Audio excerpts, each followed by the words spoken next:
لیکن عبد الرحمن ابن ملجم یہ بدبخت، ازلی بدبخت اور انتہائی منحوس اور غلیظ انسان، یہ شخص نے اپنے ذمے پر لیا تھا کہ وہ مولائے کائنات کو شہید کرے گا۔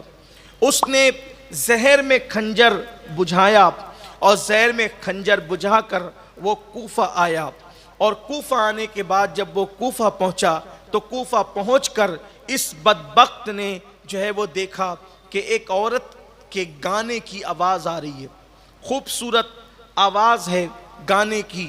جب وہ اس آواز کی طرف بڑھا تو دیکھا کہ آواز سے زیادہ خوبصورت عورت کا چہرہ ہے، تو اس عورت کو کے متعلق اس نے کہا کہ میں تیرے ساتھ نکاح کرنا چاہتا ہوں۔ اس عورت کا تعلق بھی خارجیت سے تھا۔ اس بدبخت نے کہا کہ میں تیرے ساتھ نکاح تو کر لوں گی، لیکن میں جو ہے وہ جو مہر کی شرط رکھوں گی شاید وہ مہر ادا کرنا تیرے بس میں نہیں ہے۔ اور اس عورت نے جس کا نام قطام تھا، اس بدبخت کو نے جب کہا کہ تو میرا مہر ادا نہیں کر سکے گا، تو اس نے تیخ میں آ کر کے کہا کہ میں قسم کھاتا ہوں تو جو مہر کہے گی ادا کروں گا۔ اور پھر اس نے کہا کہ 3000 درہم کے علاوہ میرا مہر جو ہے وہ علی کا قتل ہوگا اور معاذ اللہ علی پاک کی شہادت ہوگی۔ تو چونکہ یہ اسی مقصد کے لیے آیا تھا، اس کو تو ایسا لگا کہ جس مقصد کے تحت میں آیا ہوں وہی بات یہ کر رہی ہے۔ اس نے اس کو منظور کر لیا، اور منظور کرنے کے بعد 17 رمضان المبارک تھی، رمضان المبارک کی 17 تاریخ تھی، جمعۃ المبارکہ کا دن تھا۔ مولا مشکل کشا مولائے کائنات کی عادت کریمہ تھی کہ آپ جب نماز فجر کے لیے جاتے تو آواز لگاتے جاتے الصلاۃ الصلاۃ الصلاۃ، نماز نماز، یعنی آپ کی عادت کریمہ تھی کہ آپ جو ہے نماز کی طرف دعوت دیتے ہوئے فجر میں لوگوں کو جگاتے ہوئے جاتے۔ اس سے یہاں یہ بات آپ کو بتا دوں، علی والوں، اہل بیت سے محبت کرنے والوں، صحابہ کرام کا احترام کرنے والوں، خود بھی فجر میں اٹھو اور نماز فجر میں لوگوں کو اٹھایا کرو۔ یہ ہمارے بزرگوں کا طریقہ ہے، یہ ہمارے اسلاف کا طریقہ ہے۔ اور یہ بات بھی آپ کو بتا دوں، یہ جو گانے، میوزک آج ہم جس میں اپنا پورا وقت برباد کرتے ہیں اور پورا وقت ضائع کرتے ہیں، سوچو کہ اللہ اکبر، یہ عبد الرحمن ابن ملجم جیسا بدبخت، یہ شقی، یہ شخص جس نے ایک عورت کے مہر کے متعلق یہ جو بات طے کی تھی، آخر اس عورت تک لے جانے والی جو چیز تھی وہ گانا ہی تھا۔ اس لیے گانے سے بھی توبہ کرو اور میوزک سے بھی توبہ کرو، اور اپنی زندگی کو ایک بامقصد زندگی بناؤ۔ دنیا کے اندر پہلی اور آخری مرتبہ آئے ہیں، اس زندگی کو گانوں میں، ڈراموں میں، سیریلوں میں، گیم کے اندر برباد مت کر دو۔ اپنی زندگی کو بامقصد بناؤ۔ کسی مقصد کے لیے اللہ نے ہمیں پیدا کیا ہے اور اس مقصد کے مطابق زندگی گزارو۔ واقعات کربلا صرف دل کو بہلانے کے لیے نہیں ہے، بلکہ واقعات کربلا کچھ سیکھنے کے لیے ہے، کچھ بننے کے لیے ہے۔ اگر معاذ اللہ آپ واقعات کربلا سن کر بھی زنا کے اڈوں پر ہی جاتے رہے، واقعات کربلا سن کر بھی گانے اور میوزک ہی میں ڈوبے رہے، واقعات کربلا سن کر بھی تاش کے پتے، شراب اور شباب ہی میں ڈوبے رہے، تو پھر یزید کی چڑیا کا نام ہے، اور یزید میں اور ہم میں پھر فرق کیا رہ جاتا ہے؟ اس لیے اچھی طرح یاد رکھو، کچھ سمجھو، سیکھو، زندگی کے لیے خطوط متعین کرو، اپنے آپ کو سدھارو، سنوارو، اور ایک نیک، متقی اور پرہیزگار انسان کی حیثیت سے اپنی زندگی کو گزارو۔ یہ نہیں کہ مسجدوں کو ویران ہم کر دیں، ہمارے گھر کی خواتین بے پردہ گھومیں اور ہمیں کوئی احساس بھی نہ ہو۔ یقیناً ہمیں اپنی زندگی کو بدلنا ہوگا۔ کربلا کا پیغام بھی ساتھ ساتھ ہمارے لیے یہ ہے، اور عبرت کا نشان ہمارے لیے یہ ہے کہ ہم اس پر اپنی زندگیوں کو تبدیل کریں۔ تو میرے آقا صلی اللہ علیہ وسلم کے دیوانوں، عبد الرحمن ابن ملجم یہ بدبخت نے مولا مشکل کشا کے لیے جو ہے وہ خنجر بجھایا اور یہ انتظار کرنے لگا۔ مولا پاک 17 رمضان المبارک کو اپنی شہزادی سیدہ زینب کبریٰ سلام اللہ علیہا کو فرماتے ہیں، اور اپنے بڑے شہزادے امام حسن پاک کو، کہ ایسا لگتا ہے کہ اب میری شہادت کے دن قریب آ گئے، اب میں زیادہ دن تک دنیا میں نہیں رہوں گا، اس لیے کہ میں نے یہ خواب دیکھا ہے کہ اللہ کے رسول مصطفیٰ کریم رؤوف الرحیم صلی اللہ علیہ وآلہ وسلم میرے خواب میں تشریف لائے اور کہا علی کیا حال ہے؟ تو میں نے عرض کیا یا رسول اللہ صلی اللہ علیہ وآلہ وسلم میری قوم نے مجھے بہت ستایا ہے، میری قوم مجھے بہت ستا رہی ہے، بہت پریشان کر رہی ہے۔ اللہ کے حبیب علیہ السلام نے ارشاد فرمایا علی دعا کرو۔ تو میں نے خواب میں دعا کی، اے اللہ مجھے ان لوگوں کے درمیان سے جو ہے وہ نکال دے اور مجھے نجات دے، اور ان سے بہتر لوگوں کے درمیان مجھے پہنچا دے، ان لوگوں سے مجھے نکال کر ان سے بہتر لوگوں کے درمیان مجھے پہنچا دے، اور میرے بعد مجھ سے بدترین لوگ ان پر مسلط فرما دے۔ اللہ اکبر! یہ مولا مشکل کشا نے دعا کی، اور اللہ کے حبیب علیہ الصلوۃ والتسلیم نے فرمایا علی صبر کرو، اب بہت جلدی تم جو ہے ان سے نجات پا جاؤ گے۔ یہ بات ہو رہی تھی اور امام حسن پاک کی آنکھوں میں آنسو، سیدہ زینب پاک کی آنکھوں میں آنسو، امام حسین پاک کی آنکھوں میں آنسو۔ ایسے میں ابھی یہ خواب کی بات ہو رہی تھی کہ آواز آئی الصلاۃ الصلاۃ، نماز نماز۔ تو مولا کائنات نے مزید اب کوئی گفتگو کرنے کی بجائے فرمایا میں نماز کے لیے چلتا ہوں۔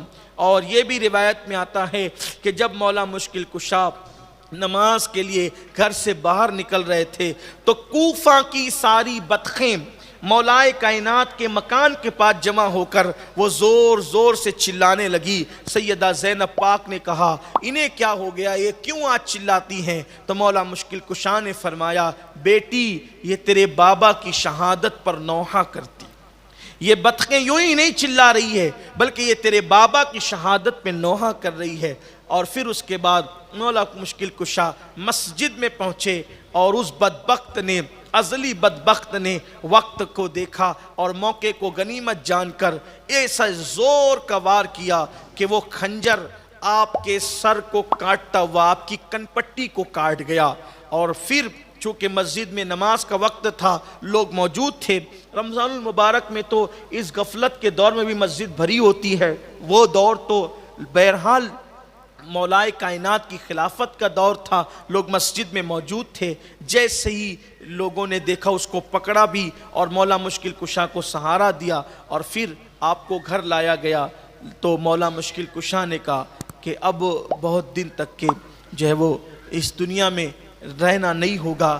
اس وقت آپ کو شدت کی پیاس لگی تھی، یہ بات میں بیان کر چکا ہوں، لیکن صرف میں اپنے نوجوانوں کے لیے بیان کرنا چاہتا ہوں کہ آج ہمارا کردار کیا ہے اور ہمارے اسلاف کا کردار کیا تھا۔ اگر کوئی بائک چلاتے ہوئے کوئی گاڑی ٹکرا جاتی ہے کسی سے، ہماری غلطی ہماری ہوتی ہے تو بھی ہم گالی گلوچ شروع کر دیتے ہیں اور پڑوسی ہم سے محفوظ نہیں۔ اب تو بھائی بھائی میں بھی لڑائیاں ہوتی ہے، لیکن دیکھو مولا مشکل کشا کا اخلاق دیکھو، کردار دیکھو۔ آپ نے کہا کہ مجھے پیاس شدت کی لگ رہی ہے تو کہا گیا کہ پانی اس وقت نقصان پہنچائے گا تو شربت پلا دیا جائے۔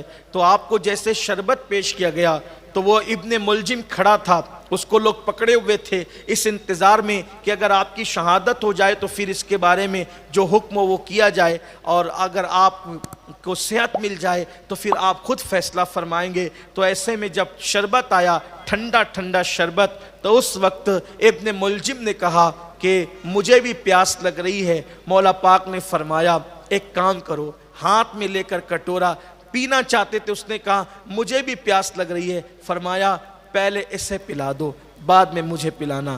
قاتل کے لیے مولا مشکل کشا کا کردار دیکھیں، اخلاق دیکھیں، یہی نبی کے گھر والوں کی خصوصیت ہے، یہ نبی والوں کی خصوصیت ہے، یہ حضور علیہ السلام کے اہل بیت کی خصوصیت ہے۔ قاتل سے کون محبت کرتا ہے؟ قاتل سے تو سب نفرت کرتے ہیں، لیکن مولا مشکل کشا کرم اللہ تعالی وجہ الکریم نے فرمایا پہلے اسے، یہ نہیں کہ میں بھی پی لوں یہ بھی پی لے، اپنے ہاتھ کا شربت اس کو دیا، پہلے اسے پلاؤ۔ قاتل کو پہلے پلاؤ. ڈھونڈیے چراغ لے کر نہیں, سورج لے کر تلاش کیجئے کہ حضور علیہ السلام کے تربیت یافتہ کے علاوہ, حضور علیہ السلام کے جانشینوں کے علاوہ اور کس کا ایسا اخلاق ہے, اور کس کا ایسا کردار ہے, یہ شان ہے. لیکن اس بدبخت کی قسمت میں علی کے ہاتھ سے مس کیا وہ شربت نہیں تھا, اس نے پینے سے انکار کر دیا. اور پھر 2 دن کے بعد یا 3 دن کے بعد مولائے کائنات کرم اللہ تعالی وجہہ الکریم جو ہے وہ آپ کی شہادت ہو گئی. اور وہ 21ویں شب تھی, رمضان شریف کی 21ویں تاریخ شروع ہو چکی تھی, اور مولائے کائنات نے جام شہادت نوش فرمایا. آپ کی نماز جنازہ حضرت سیدنا امام حسن مجتبی علی جدی علیہ السلام نے پڑھایا, اور اس کے بعد آپ کو خارجیوں کے خوف سے خاموشی کے ساتھ رات کی تاریکی میں کوفہ کے باہر ایک جنگل میں لے جا کر کے دفن کر دیا گیا اور مٹی برابر کر دی گئی. جیسے عام طور پہ قبر بنائی جاتی ہے اونٹ کے کوہان کی طرح جو تھوڑی سی اونچی کر دی جاتی ہے پہچان کے لیے, ایسا کچھ نہیں کیا گیا, بلکہ وہ مٹی برابر کر دی گئی. مٹی برابر کر دی گئی اور کسی کو بتایا نہیں گیا, اس خوف سے کہ کہیں خارجیوں کو معلوم ہو تو یہ جسد پاک کی بے حرمتی نہ کرے. صرف خاندان والوں کو پتا تھا اور کسی کو نہیں پتا تھا, اور خاندان کے لوگ وہاں آتے جاتے تھے, ایک نشان ان کا تھا. پھر بہت دنوں تک وہ سلسلہ جاری رہا, خاندان میں بات منتقل ہوتی رہی اور کسی کو نہیں بتایا گیا. بالآخر جب ہارون رشید کا دور آیا تو حضرت امام موسیٰ کاظم رضی اللہ تعالی عنہ نے, وہ وہاں حاضری دیا کرتے تھے جب وہاں موجود ہوتے, تو ہارون رشید کے دور میں بتایا جاتا ہے کہ ہارون رشید شکار کرتے ہوئے وہاں پہنچا تو دیکھا کہ مشک کی خوشبو آتی ہے, اور ہرن دوڑتے ہوئے جب آگے بڑھا اس سے ڈر کر اور اس احاطے میں پہنچا, اس جنگل کے احاطے میں, تو ہرن نے ڈرنا چھوڑ دیا اور ہارون نے شکار کی طرف سے اس کا دل روٹھ گیا, یعنی اس کے دل میں اب شکار کا شوق نہ رہا. اور وہاں ایک بزرگ بیٹھے ہوئے تھے, تو پوچھا کہ بابا آخر کیا خصوصیت ہے اس جنگل کی کہ شکاری سے شکار ڈرتا نہیں اور شکاری شکار کرتا نہیں؟ اس بزرگ نے فرمایا کہ یہاں پر مولا علی کا مزار موجود ہے, اس مزار کی برکت سے اس جنگل کا یہ ماحول ہے. تو کہا کہ وہ مزار آپ بتا سکتے ہیں؟ تو کہا بتائیں گے, لیکن 100 اونٹ کی قربانی دینی ہوگی. بالآخر ہارون نے وعدہ کیا تو انہوں نے وہ مزار بتایا.